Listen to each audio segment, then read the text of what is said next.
Bonjour, je m'appelle Isabelle Delannoy, ça fait une trentaine d'années que je suis dans l'écologie en fait, avec plein de choses différentes. J'ai porté par exemple la réglementation pour les agriculteurs biologiques, mais j'ai aussi porté tous les enjeux écologiques auprès du grand public, avec notamment Yann Arthus Bertrand, puis j'ai écrit son film Home. J'ai aussi porté beaucoup plus au niveau politique, en écrivant, en interrogeant les candidats, en suivant les grandes conférences, mais aussi auprès du très grand public, en faisant des chroniques ou des bouquins sur la consommation, avec Stéphane Bern par exemple, Comment ça va bien.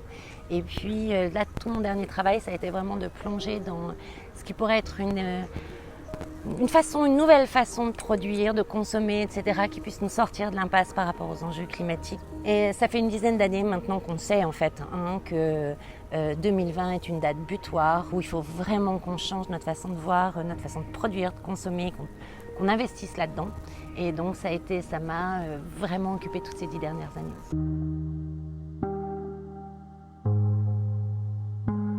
Si je parlais de mes dernières recherches suite à ce constat en fait qu'on a 10 ans et de se dire comment on peut changer mondialement notre façon de produire et de consommer en 10 ans, je me suis intéressée à tout ce qui existait et qui allait dans ce sens-là.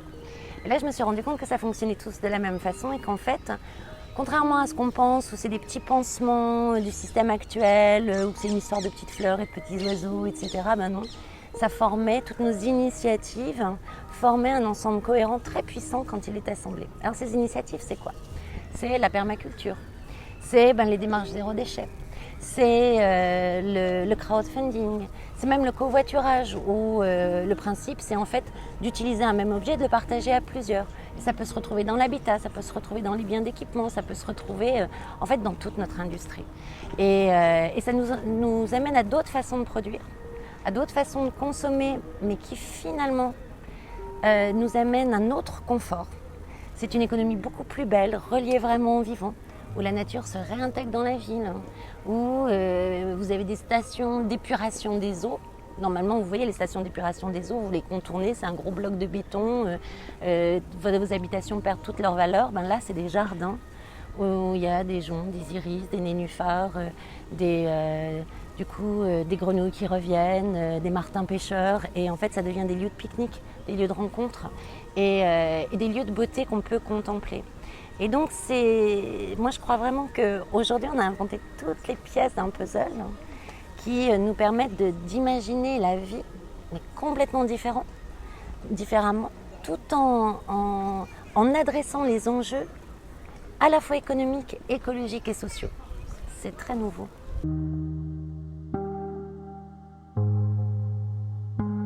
L'économie symbiotique pense complètement différemment la production, la consommation, l'usage, l'investissement. Elle va mêler un peu les trois. Et alors, il y a un exemple que j'aime beaucoup, c'est ce qu'on pourrait faire avec nos voitures. La voiture, ça paraît complètement anti-écologique. Et en plus, on en a aujourd'hui, on voit avec les gilets jaunes, on en a tous besoin en réalité, très peu, à part ceux qui habitent en ville. Eh bien, aujourd'hui, en pensant autrement, on peut avoir une voiture qui même va régénérer les sols. Imaginez. Vous avez une voiture si déjà elle est faite en biomatériaux et que ces biomatériaux sont cultivés d'une autre façon, sous les formes agroécologie, permacole, etc. Eh bien, parce que vous cultivez ces matériaux, vous allez régénérer les sols, diminuer les inondations parce qu'ils vont plus absorber les pluies, par exemple, liées à ces nouvelles techniques agricoles. Et puis, vous allez penser la voiture différemment, comme une boîte de Lego en fait. Et là, vous allez avoir des modules que vous allez pouvoir assembler. Puis vous allez la penser en reprenant les formes de la nature qui sont extrêmement efficaces. Ce qui fait qu'elle va être très solide en ayant besoin de peu de métal. Et bien avec ça, on diminue énormément le nombre de pièces disponibles, par 20 le nombre de pièces à assembler.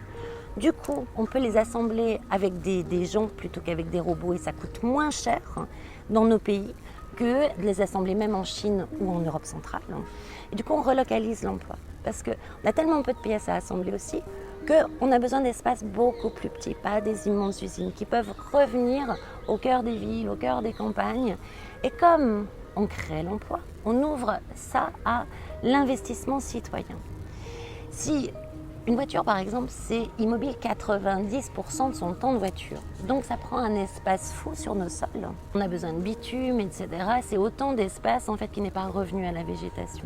Quand vous mutualisez, eh bien, vous avez besoin jusqu'à 15 fois moins de voitures. À Genève, par exemple, ils ont 100 000 adhérents et ils ont besoin d'un parc de moins de 3 000 voitures pour être parfaitement mobiles. C'est la première coopérative d'autopartage. Ils possèdent ensemble les voitures. Avec ces modèles-là, on peut investir même ensemble sur la fabrication de nos emplois au niveau local, de notre parc de voitures. Et en plus, on relibère de l'espace public. On peut refaire des jardins pour épurer les eaux. Et puis ce qui se passe, c'est qu'on a un comportement complètement différent en fait quand on est dans ce genre d'environnement. On sous-estime les distances. Ce qui fait qu'on a tendance à prendre moins la voiture et aller plus facilement à pied. Et donc tout ça, ça rentre en synergie, ça change complètement notre environnement. Ça change nos façons de faire sans même s'en rendre compte. Ça nous redonne de l'emploi, ça ne nous prive pas de la voiture. Et en plus, ça nous donne un retour sur investissement parce que vous pouvez devenir coopérateur de ce genre d'investissement qu'on peut faire avec les mairies, avec les fabricants et avec les citoyens. On a ces exemples-là, par exemple, dans l'énergie, où les citoyens investissent ensemble dans leurs infrastructures énergétiques. Ben, ça leur rapporte 4% par an. Alors ce serait rien pour un grand fonds d'investissement mondial, etc. Par contre, c'est largement plus qu'un livret d'épargne.